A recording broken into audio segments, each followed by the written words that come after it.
The 2023 Nigerian census seems to be facing a myriad of challenges as the date draws nearer.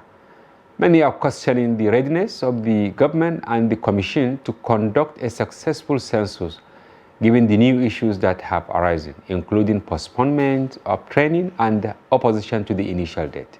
Currently, the training of ad hoc staff has been postponed due to emerging issues, leading to concerns about the readiness of the country to hold the census. There are also concerns about the acceptability of the results by the incoming president-elect, Bola Ahmed Tinubu, who has not been sufficiently consulted. In addition, there are rumors that the National Population Commission server was hacked and that there may be issues with funding the census exercise. Have a look at this. The problem we are having is that obviously our website has been hacked and we have problems. Automatically, some people have been here started creating results. So we don't have any option other than to postpone this work, this training. Because if we go by this training, definitely we are not going to get what we want. That is it. So since yesterday, they had been sitting over the issue by the management at the headquarters. We have been communicating with them, not until at night when they begin to send the message that this thing has been postponed. Despite that, we do not agree. We continue to communicate, not until we get why it has been postponed. So the work cannot be done like this. It's not possible for us. If we did that, we are not going to have the results. Exactly that is what had happened to INEC when INEC postponed also their work. So we cannot, and this is a work that if it has been done, it has to take at least another 10 good years before thinking of doing another one. This is for development and planning in the country. Data acquisitions and other things. Definitely we cannot continue with the job. That is the present information. So we have to wait until we get another day or until the server is changed and until we are able to have better confirmation that our server will not be touched. For this reason, our chairman is leaving Nigeria today. He's going to United Nations to tell them what is happening, so that they will also assist us in controlling the server in the SUNEX. I hope we are together. Yes, sir. So please and please, we are sorry for what happened. No problem. The work cannot continue in the situation it is. Inshallah. While you will be enumerating, somebody has already done your own enumeration area and is sending the result before you people have sent the result. So it is going to be a very serious problem. Nigerians will not take us right. So please, I'm here to announce to you people that the exercise has been postponed, but we promise, by God willing, whenever it is rescheduled, after taking that corrections and other necessary action to. Hello viewers, this is Daily Politics and I'm your host, Hamza Idris. Tonight on the program we are joined by one of the advocates for the postponement of the 2023 census. Chima Christian is a public commentator and he joins us on Daily Politics tonight. Welcome to the program, Chima. Thank you so We're very much. happy having you in our studio. Well, I'm also happy to be invited to be here. We will go on a quick break now, and when we return, the conversation commences. Don't go away.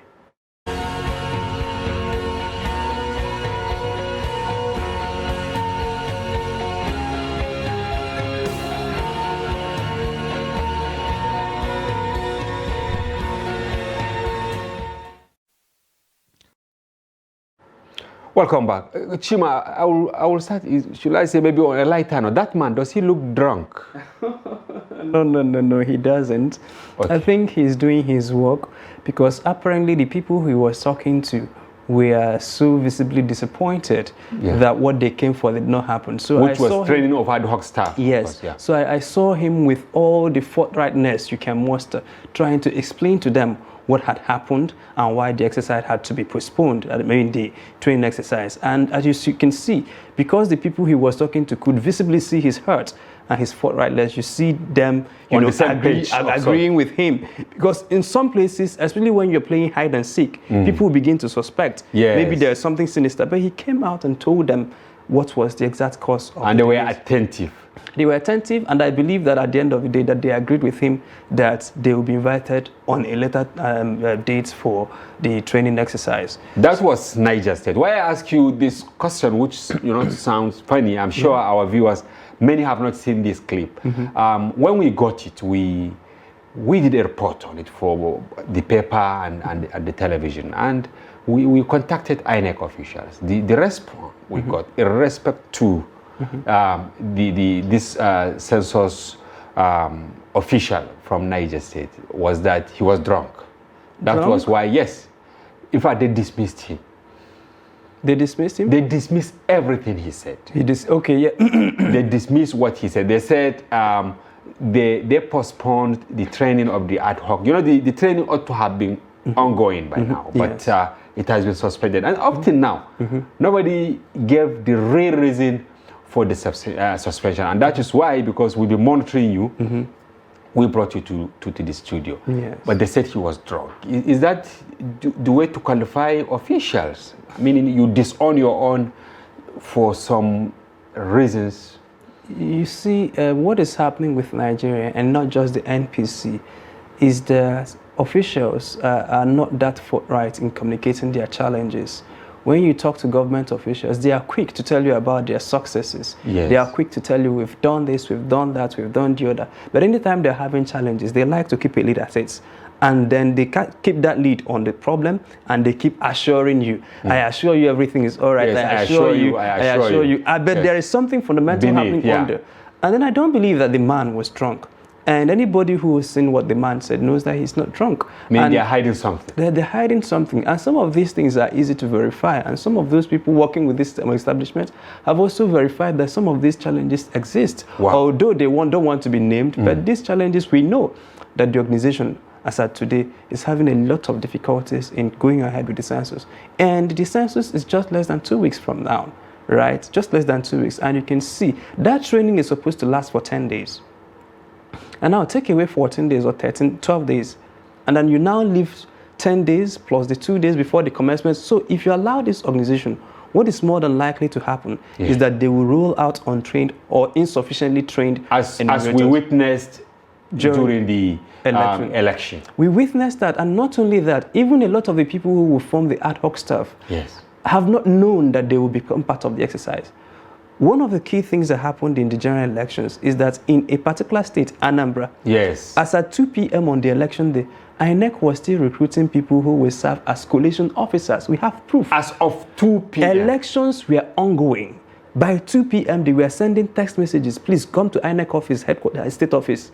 And people rushed to state office. By 2 p.m., they were now doing crash orientation and deploying them on the election day. We had a guest the other day who told us an incident in Sokoto that even though some were trained for election, but they were not the ones deployed for the election duty. So you now see someone holding the beavers, but unable to use the beavers. So you see a lot of this operational inefficiency is part of the reason why we asked Nigerians to be vested in the process.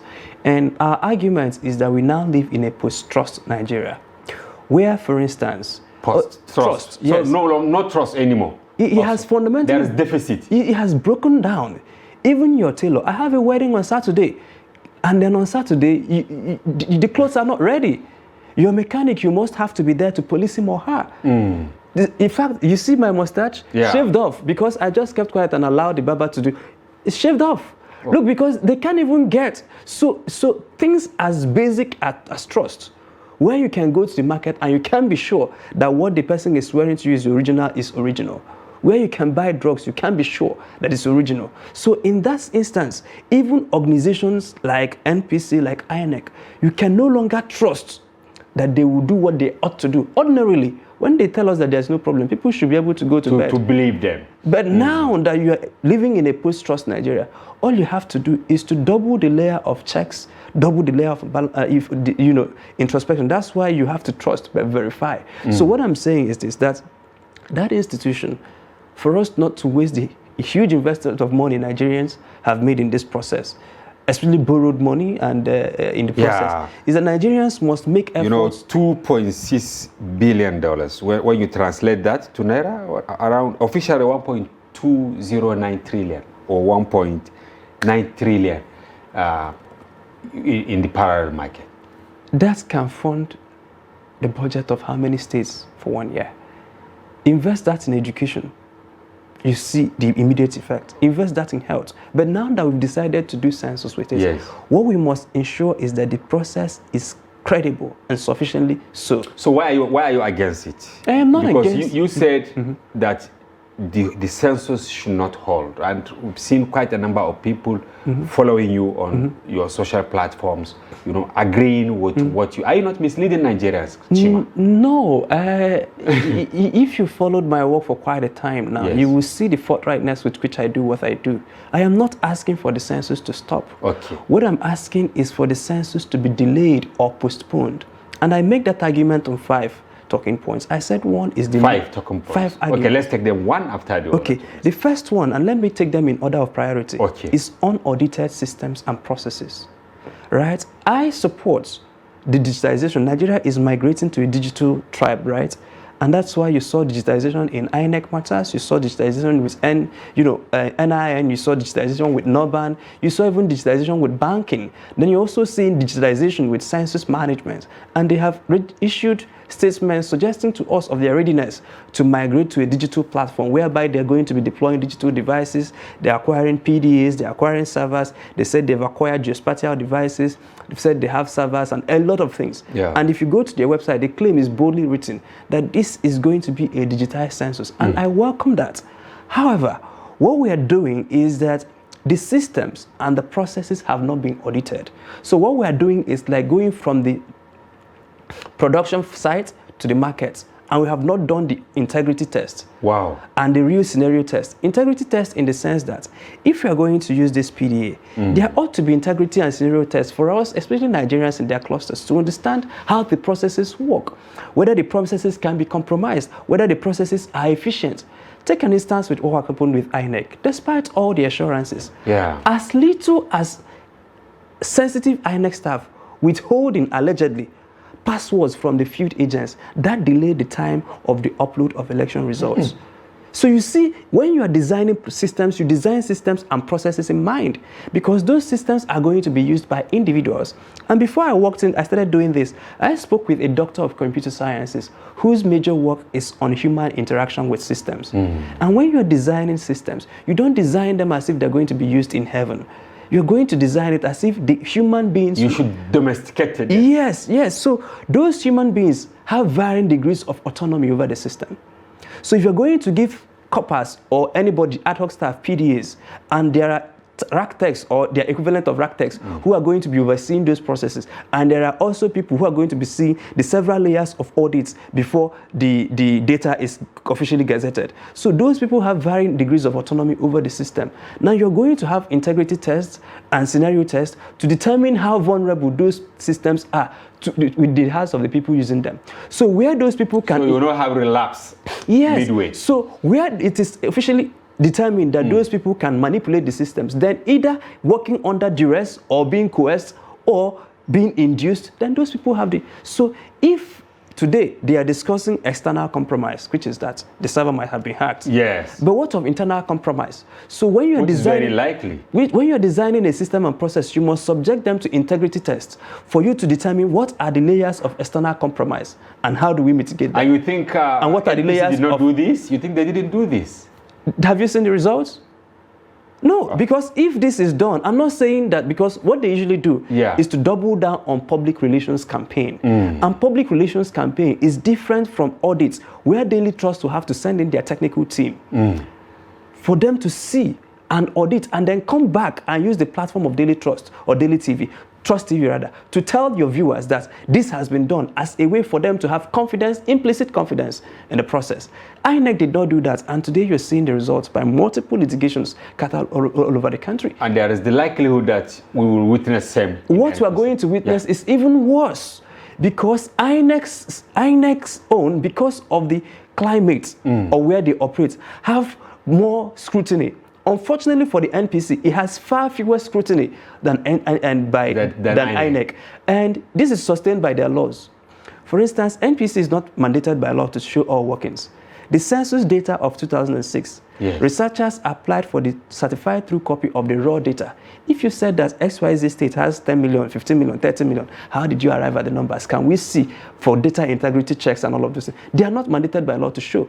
INEC is mandated by law to at least give you the BVAS report, give you the IRF report. If you want, they can bring the ballot papers. Wow. But NPC is not mandated by law. It's not mandated. It's protected. No, you don't have any rights. The only person that needs to accept the census is the president. And once he accepts, you can't do anything. You can't even litigate. And so in that atmosphere of secrecy, and again, look at, we are less than 2 weeks to the census. You can go and ask Nigerians, even here in Abuja where we sit, how many of you are aware that there's going to be a census? And then extrapolate that to what might happen in the village. I think you have spoken to our deputy editor-in-chief on his Monday column. He raised some of these issues about the timing, the second one, the awareness. But they wrote a rejoinder to us saying that about, is it 2 months or thereabout, when they check the awareness template, over 70% of Nigerians are aware. And as we speak, they said 100% of Nigerians are aware that census is going to happen. Wow. Do you see what we're now saying? Because that's the assumption. When you set a test for yourself, the more than likely thing that is happening is that you will also pass that test, and you will pass that test with flying colors. Let the public set the test for them. Remember what INEC told you, that the BVAS had 98% and sometimes 900% efficiency rates. And today, what is happening? These people are saying that Nigerians are 100% aware. If you have, just go to the streets, do vox pop and ask people whether, there are 3 key questions you have to ask people. 1, are you aware that census is happening in less than 2 weeks? And allow them to answer. 2, if the census happens today, are you willing to participate? Because the census has to be, the success of census, one half of it is dependent on NPC, the other half is dependent on Nigerians collaborating with NPC officials to volunteer information. So are you going to volunteer information when enumerators knock on your door?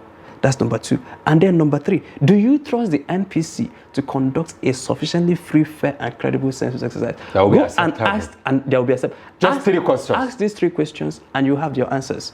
And not what they are assuring you. Go and do your own investigations. And I've done this with a small, limited sample size. Okay, you've done it on your own? Yes, on my own, limited. And what was the outcome? You can't say that mine is scientific enough for us to extrapolate for the whole country. But you experimented. But I experimented, and the result, a lot of Nigerians, even people who are aware, who are supposed to be aware, people who you consider literates, people who, unfortunately, for the NPC, regardless of how much they invest in media and publicity, the furrow around elections will continue to dominate the media. That's what you have to understand. Because you as a media professional knows that it is difficult for 2 important things to be trending at the same time. As of today, the most important conversation in the minds of people is the elections. Especially the court process in Adamawa, in several by-elections, the elections, and then the transition.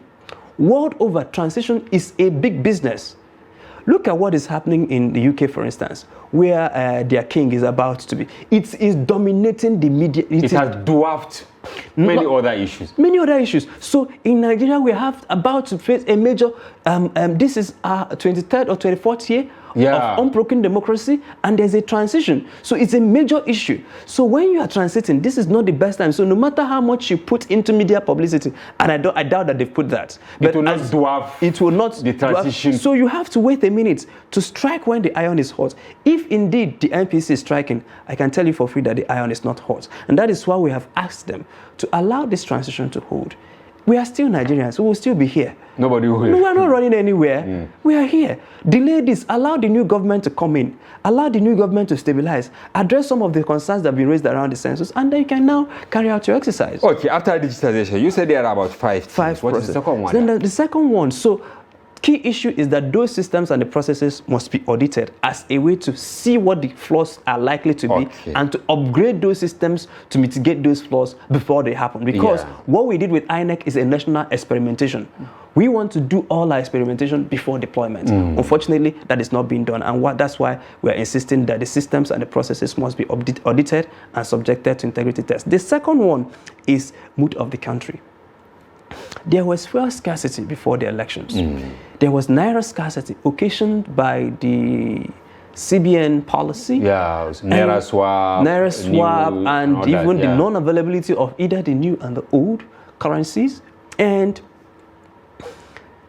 the whole election situation. And then anybody knows, not just in Nigeria where you have ethnic proclivities, but even in advanced democracies.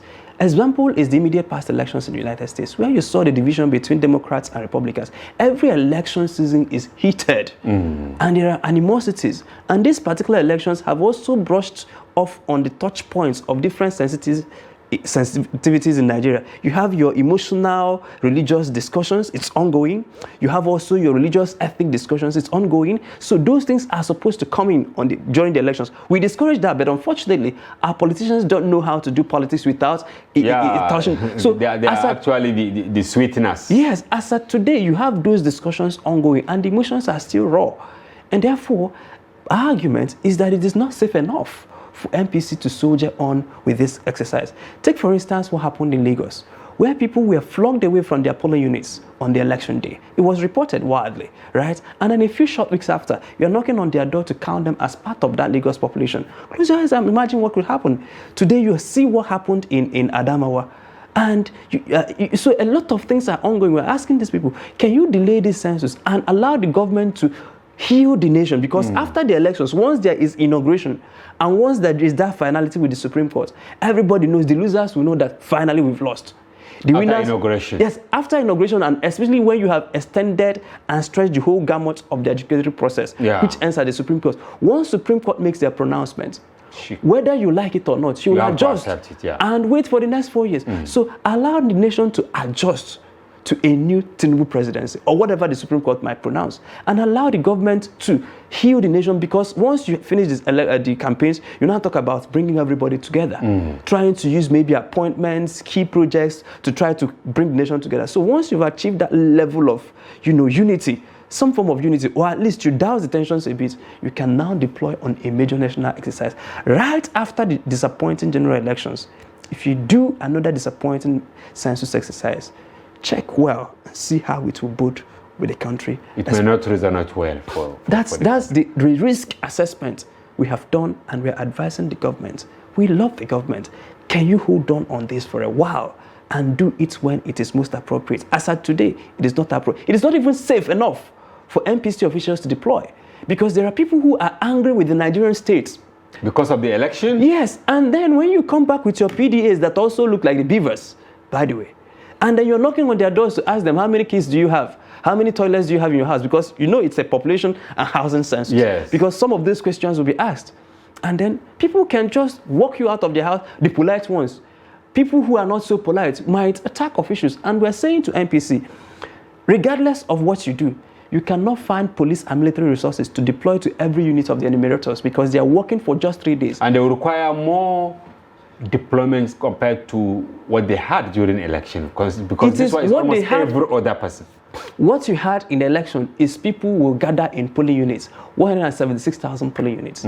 Today you are going to every single hamlet, every single to cover village, over 230 million. So, and you're doing that in just 3 days. You're doing that in just 3 days. And let's forget the ungoverned spaces. Let's forget the insecurity in Nigeria. Well, let's forget some local government, because if you have achieved a stable climate, you can pinpoint those flashpoints and then deploy against possible skirmishes in those flashpoints, right? And then MPC must show us how they are able to determine, because despite all these things, there are places you cannot deploy to. I can tell you there are places in the northeast of Nigeria, in the southeast of Nigeria, in the north central of Nigeria, that no matter what MPC does, its enumerators cannot work in there. These places are known. But they said they've been working on this since 2013. Remember that by their own official reports, they said that they were not able to deploy even the area demarcations that was done that they were not able to deploy in some local governments. It was on official reports.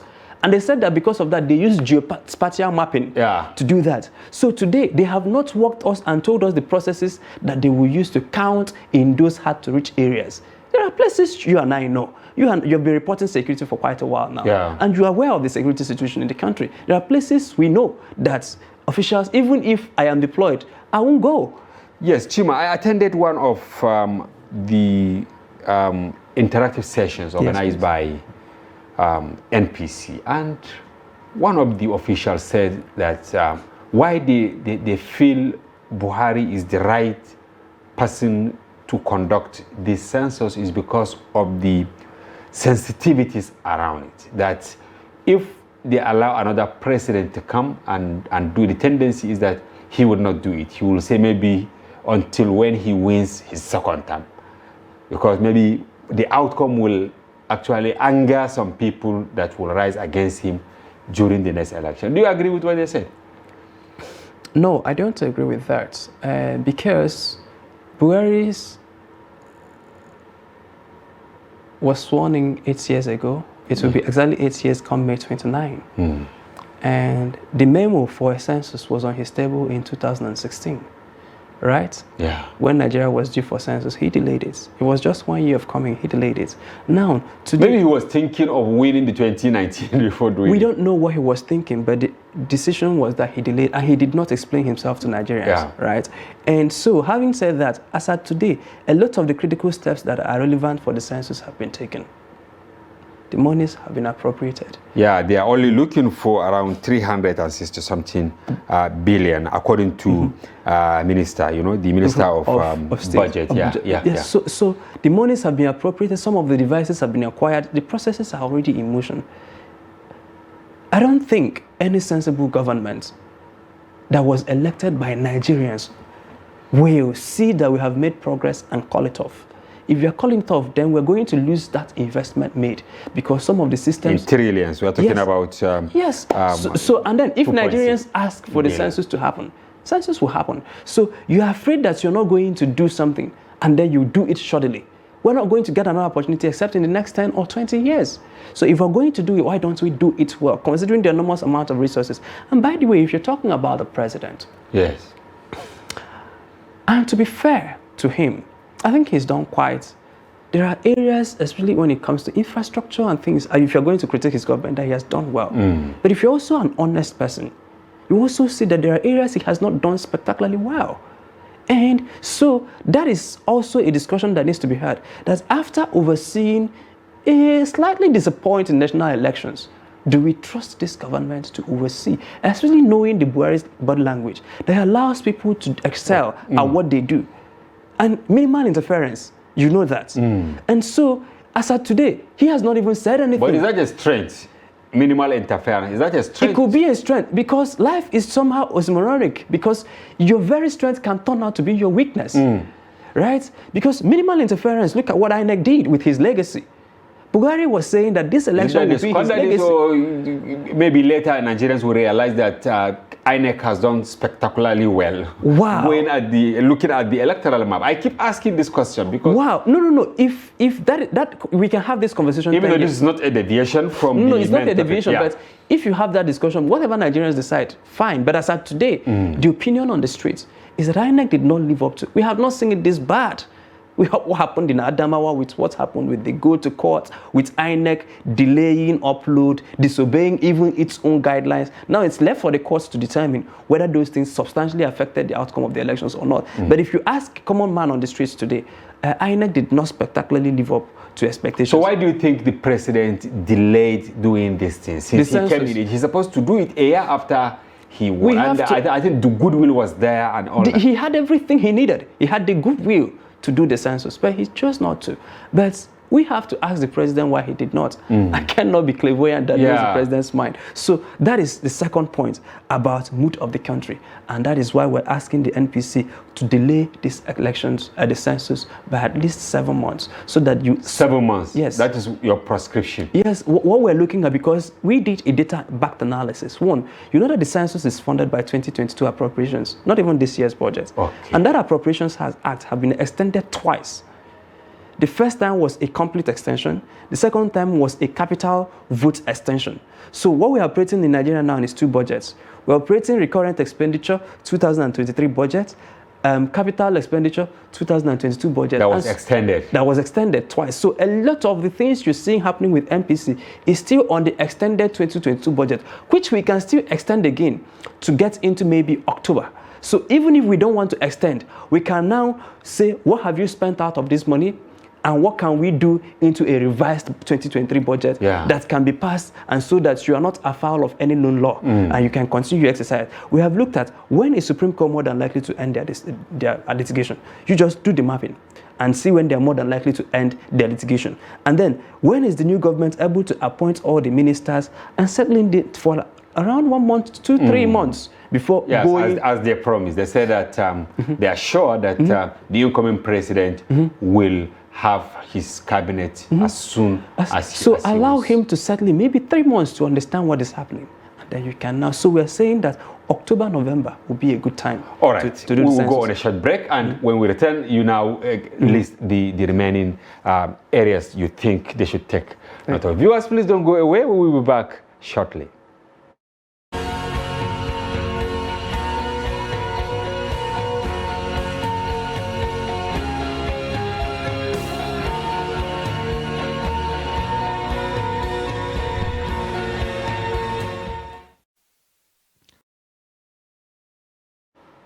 Welcome back.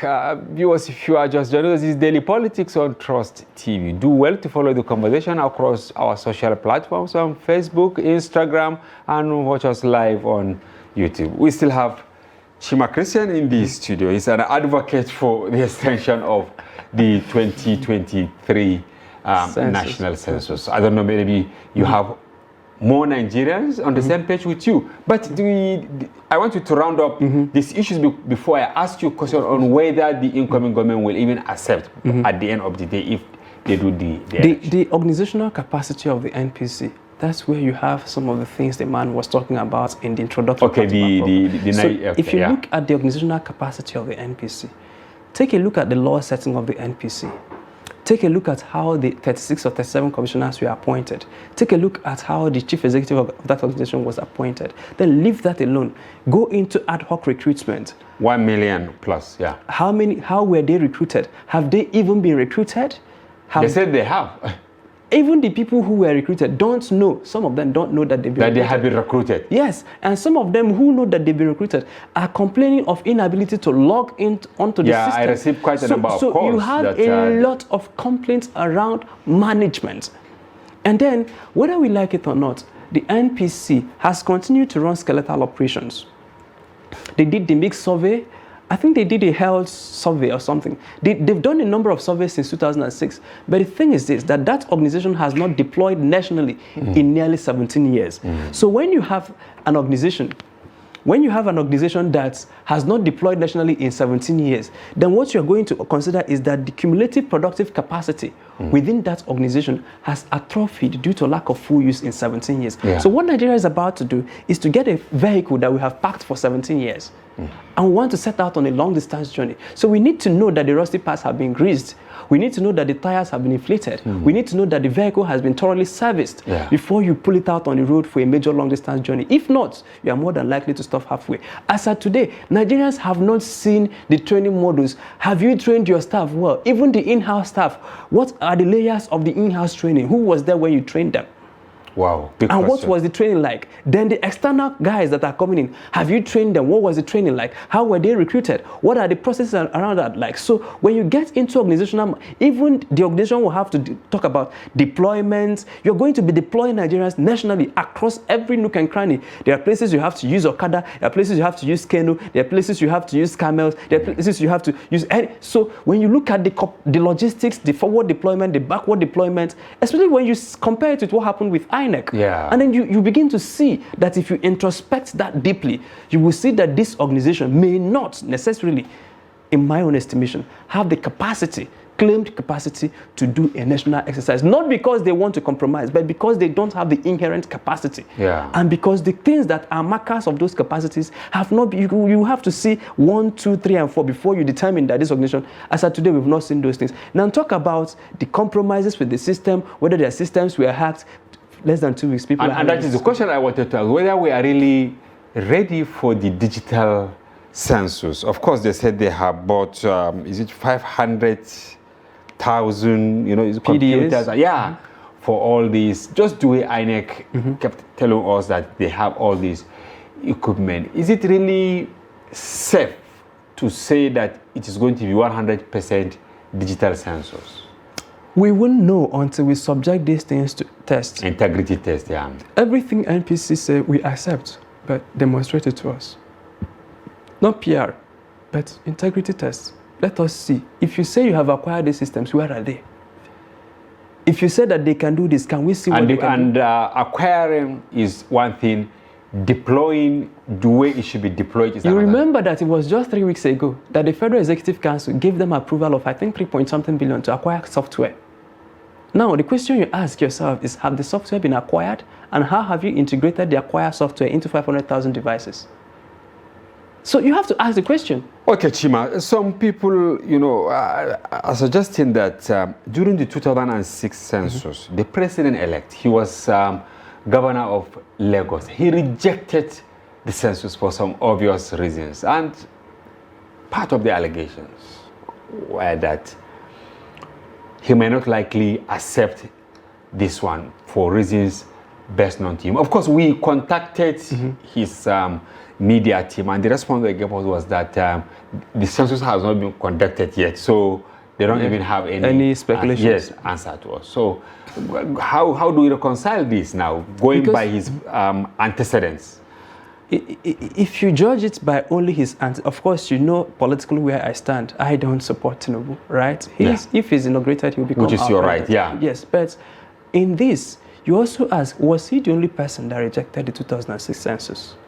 Historically, if you look at census numbers in Nigeria, they have always ended up being contested. Yes. What is the bone of contention? Because Nigeria continues to operate a feeding bottle structure where you have feeding bottle from Abuja down to the states and local government. So 30%... Issue of structuring. So 30% of Nigeria's resources are shared, predicated on census numbers. So that has motivated a lot of political actors to inflate numbers at the local level and at the state level. One, you can use that because your census numbers informs the amount of allocation sent to you. It also informs your showing and your performance in national elections, right? So there is this activity of political, stakeholders to try to impact, or if it is in the language of budget, they call it budget padding. So people have tended to pad census, and the secrecy around the 2006 census, as at today, I mentioned earlier, the data have not been released. If you say that Nigerians were XYZ number of people, no problems. How did you arrive at that? And any elementary specifics you're talking about. Any elementary student of mathematics will understand what we say when we say show all workings. You don't want to tell us that X is equal to 8. You have to show us how you arrived at X is equal to 8, right? So MPC does not show all workings. They did not do in 2006, and according to the laws of governing this particular census, they will also not do so in 2023. So when people begin to, especially when you say that it was hacked, it was not hacked, he was drunk, he was not drunk, when you begin to have conflicting signals from an agency, especially in a post-trust Nigeria, then people are well in their rights to question the integrity of the data. And if you claim that your data is intact, then extend your data. Let researchers, do data integrity tests on your data as a way. So in 2006, it was not just Tinubu. A lot of people. It was just that Tinubu had the resources. It was more vocal, yeah. He had the resources as a state governor of one of the richest states, if not the richest states in Nigeria, to fund a parallel thing that they did in Lagos. But it was not nationally accepted because the laws does not support that. But at least he made some moves around that. So today, if the census is conducted in a sufficiently free, fair, and credible process, even if it is a drunk person, he will accept. But when you conduct a census in an atmosphere of secrecy, the systems are not tested, the processes not tested, the human capacity not tested, human interactions with systems, zero. So when is it a time bomb? Looking at many things. The census, the Naira swap, the subsidy, the election, and many other things at the twilight of an administration? Is it a time bomb, or there are certain traps for the incoming government, or is it to confuse the system? I don't know. I think that the political gladiators should have mercy on Nigerians. They should just have mercy on us.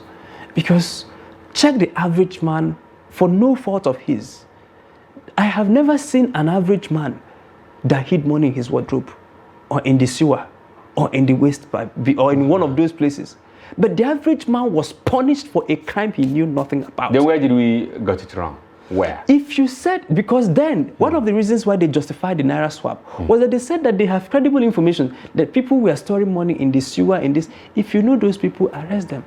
Instead of punishing everybody. And interestingly, the people who committed these crimes are walking scot-free. There was this woman in Anambra State, in Amako General Hospital, Chukwemeka Odumegwu General Hospital, in Anambra State, North Anambra State. They couldn't pay for blood. They didn't have her blood in the hospital. They have to contact external blood bank to get blood, and the transfer was not going. Cash was nowhere to be found. Before the blood bank would confirm the transfer, the woman had given up. So you had a lot of issues. Nigerians were dying literally because market women will trek from their homes far distance into the market, and they will go there, they can't sell, and they bring back the waste, and it spoils in their homes. Yeah, especially vegetable. The experiences were there, and Nigerians were punishing. The government was punishing us for a crime committed by a few elites. Instead of identifying those people and jailing them, and everything will be all right, you leave them, they are still working the streets. Some of them are now governors, House of Reps elect, members elect, senators elect, and the ordinary man is suffering. Some people have lost their lives in this process. So a lot of issues around the rushed implementation of the Naira swap. And afterwards, you are now against similar experience. The rushed implementation, rushed census. But they said they've started this since 2013, this was what they said. Well, of course, I know. It doesn't appear that they are ready. Even the funding too. We hear the national minister of state saying that they don't have enough money. And so the argument should be made. If you need 500 naira to do this exercise, and you have only 250 naira, can you do a credible exercise with 250? If yes, go ahead. If you cannot, then don't waste that 250. Wait until you have the remainder. And this raises the big question. I know that for sure all over the world, if you are going for census, you get a lot of support from like UNDP, you know, and many other donor agencies. I'm not hearing about them. I don't know. Is it that they feel that we're not ready for this, and that is why they are quiet, or I don't know. It may be a tough question. Since you are not part of NPC. No, I'm not part of it. But because in trying to do what I'm doing, anyway, what people don't understand about my work is that what you see at the surface is only a fraction of it. Okay. What goes under is the huge part of my work, and I don't publicize it. But I've engaged with. How do you mean? Yeah. In trying to discuss the census, I've engaged with a number of stakeholders. Offline discussions, online discussions, things that they are not willing to say publicly. Nigeria is a sovereign nation, so there's a limited interference. Yeah. Yes, some of them are bringing money and technical expertise, but if you advise, all they have is in advisory capacity. Because Nigeria is a sovereign nation. And so when they advise and you don't listen, they will just push. They will not push. And then even the budget you're telling them, they have conducted census in their countries. And they know the budget, the amount of money they spent. And today, Nigeria is conducting one of the most expensive census in the whole world. In their response to our story, because we did a big story last week on this, they said that we forgot to take note of the infrastructure deficit in Nigeria. That if you go to Brazil, if you go to India, despite the huge population, they are spending less because they have invested over time on infrastructure. They're talking about electricity. They are talking about not enumerating houses because they have all these, in their data bank. That's not well, you give it to them that they have to say something. But whether or not we accept what they say is our own prerogative. Okay. Interestingly, I'm also just coming back from India. Okay, you went there. I was invited by the government of India. That's why I tell you that the work I do is just on the top. You won't see it. You won't even see the pictures anyway. I was on the invitation of Government of India, and part of where we visited was the Election Commission of India. Okay. And we spent Tell us 10 days about that. interrogating their systems, their processes. We saw what they did. India has more rural population than Nigeria. Rural population. I'm telling you, we saw videos of election officers climbing camels. It is, you see, when you go to Delhi, Mumbai, and all of those cities, it's just like going to Abuja and Lagos and saying that you know Nigeria. Yes, is census or election? No. The election management, and I didn't integrate the census, okay. But the election management, because you deploy using the same infrastructure. So it's not that institutions are working at cross purposes. No. There is Election Commission of India. There is ECI, okay. And there is an institution responsible for the census. Okay. But what Nigerians are saying, Nigerian authorities are saying, is that they have better infrastructure. And I'm saying to you, yes, India has comparatively better than Nigeria, but they have rural population where the election management officials have to sometimes trek for 10 days before they get to the polling units. Wow. Yes, the documentaries are there. Documentaries are there. And so when people don't know these things, you can bamboozle us with drama. But some of us actually know that some of these excuses are not tenable anywhere, that you're just saying what you just have to say. Like saying that your official was drunk. We know that he wasn't drunk. But so... And what about the hacking that he Well, the man alluded? said it was hacked. We have gotten chatters from... One of the things you will know is this, that in a leaked memo, in the United States, there was this leaked memo that stood trended, I think, 2 or 3 weeks ago. In that leaked memo, the U.S. intelligence community quoted Nigerian authorities, the highest level of DSS, knew that there were issues with the beavers before the elections. In fact, they quoted 2 top DSS officials discussing the issues around the compromise of beavers, failure of beavers before the elections. So the United States intelligence knew that our own local intelligence knew that the beavers was failing before the elections, yet they deployed nationally. And so those are there in the public space. So if people are going to be denying about whether the systems were compromised or not, it is not left for me to say anything that I shouldn't say. But people know what happened. And those people, if those information leak, we will know. But for today, let us take the official report that the official was drunk.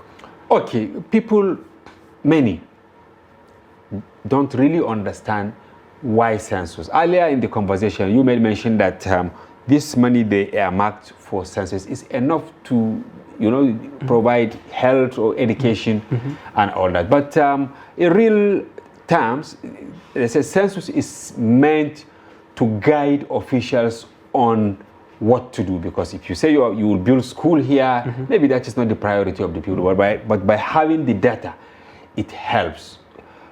Going forward, what do you think officials should do in sensitizing people to understand that beyond the politics of numbers, that resources more should come to me because I have more people, that there is economic sense to census? Well, there is economic sense, and it's left for the media, for the government officials, to sensitize people. And that brings us to the 5th point, which is the general lack of awareness. I've asked you about 3 questions. People don't even know that their census is going to happen. And even those who know, I can ask you this. Yes. Have you seen the guidelines for the census, this 2023 census? Honestly, I haven't. If you, with your level of exposure and education, have not seen the guideline, check what is happening with the public. I have not seen the guideline myself. And I have been interrogating for 4 months trying to get the guideline. Yeah. And so the guidelines are not known. The laws governing the processes are not known. What happens? And they should be made available in motor parks, in different languages and all that. By the time you are supposed to know what is supposed to happen, when they knock on your door, to the time your data is officially gazetted, the processes are supposed to be known. Nigerians don't know anything about the process. And you are eroding them into an exercise they have no knowledge about. Okay, finally, I want you to advise on how to reduce suspicion around the whole thing, that census is about development.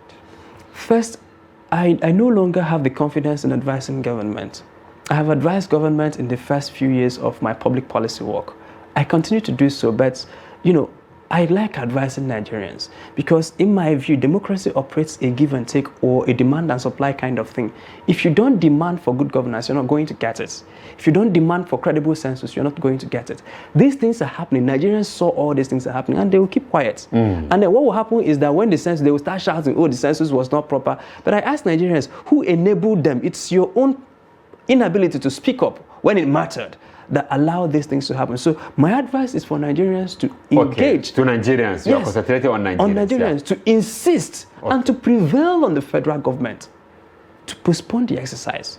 So whatever legal that Nigerians are supposed to do to prevail on their government, people who can lobby will lobby, those who can protest will protest, those who can write letters will write, those who can do media advocacy can do media, those who can go to courts. Because if you argue your case in court and you give them evidences, a court can slam an injunction and tell them to stop this thing, pending the time the cases are determined. So Nigerians, I'm advising Nigerians to ask their federal government if they want this census, no problem. If they don't want and they want it postponed, Nigerians should ask their government. This government is our own property. NPC is employed because we asked them to be employed. So they are serving us, not we serving them. If we want this census to be postponed, believe me, it will happen. But if Nigerians sit down and grumble and murmur, then that is not the way. So before you get Nigeria working, you must first of all get Nigerians who are able to get Nigeria to work. All right, Chima Christian, thank you very much for coming to the program. Thank you so very much for having me. This is Chima Christian, a public affairs analyst who has invested a lot on census issues. We hope you enjoyed the program. Thank you for watching. Bye-bye. I'm Hamza Idris.